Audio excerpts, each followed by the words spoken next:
Hello అండి అందరికీ. ఒక పేద భక్తుడు రోజు శివుడిని ఒక్క మాట మాత్రమే అడిగేవాడు. అదే మాట శివుడిని కరిగించింది. ఇప్పుడు ఆ మాట, ఆ కథ ఏమిటో తెలుసుకుందాము. ఒక చిన్న పర్వత గ్రామం. ఆ గ్రామంలో రామయ్య అనే ఒక పేద మనిషి ఉండేవాడు. ఇల్లు చిన్నది, పొలం లేదు.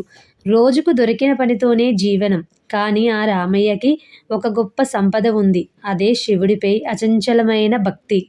ప్రతిరోజు ఉదయం సూర్యుడు ఉదయించే లోపే రామయ్య లేచి గ్రామం చివర ఉన్న పాత శివాలయానికి వెళ్ళేవాడు. ఆలయం చాలా చిన్నది. పూజారి లేడు, దీపాలు వెలిగించేవాళ్ళు లేరు. రామయ్యే అక్కడ నేల తుడిచేవాడు, ఒక చిన్న దీపం వెలిగించేవాడు. రామయ్య శివలింగం ముందు నిలబడి రోజు ఇదే మాట చెప్పేవాడు. శివుడా, నువ్వు నాకు ఏది ఇస్తే అదే చాలు. నువ్వు ఇచ్చింది మంచిదే, అంతే. కోరికలు లేవు, బాధలు చెప్పుకోడు, డబ్బు అడగడు. గ్రామంలో కొంతమంది నవ్వేవారు. ఇతనికి తెలివి లేదు, అడగకపోతే దేవుడు ఏమిస్తాడు, పూజలు చేయకుండా భక్తి ఏంటి? కానీ రామయ్య ఏ మాటకు స్పందించేవాడు కాదు. నిశ్శబ్దంగా నవ్వేవాడు. ఒక సంవత్సరం గ్రామంలో తీవ్రమైన కరువు వచ్చింది. పనులు లేవు, ఆహారం దొరకడం కష్టం అయ్యింది. ఒకరోజు రామయ్య ఇంట్లో తినడానికి గింజ కూడా లేదు. ఆ రోజు రాత్రి అతను ఆకలితో పడుకున్నాడు. మరుసటి రోజు ఉదయం కూడా రామయ్య శివాలయానికి వెళ్ళాడు. బలహీనంగా ఉన్నాడు, కాళ్ళు వణికాయి. అయినా శివలింగం ముందు నిలబడి అదే మాట అన్నాడు.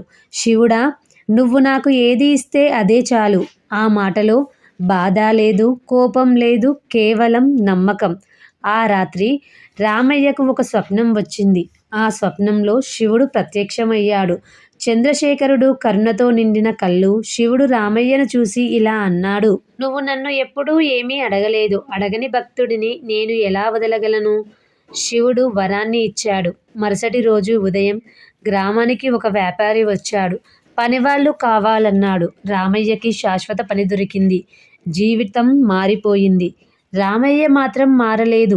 అదే శివాలయం, అదే దీపం, అదే మాట.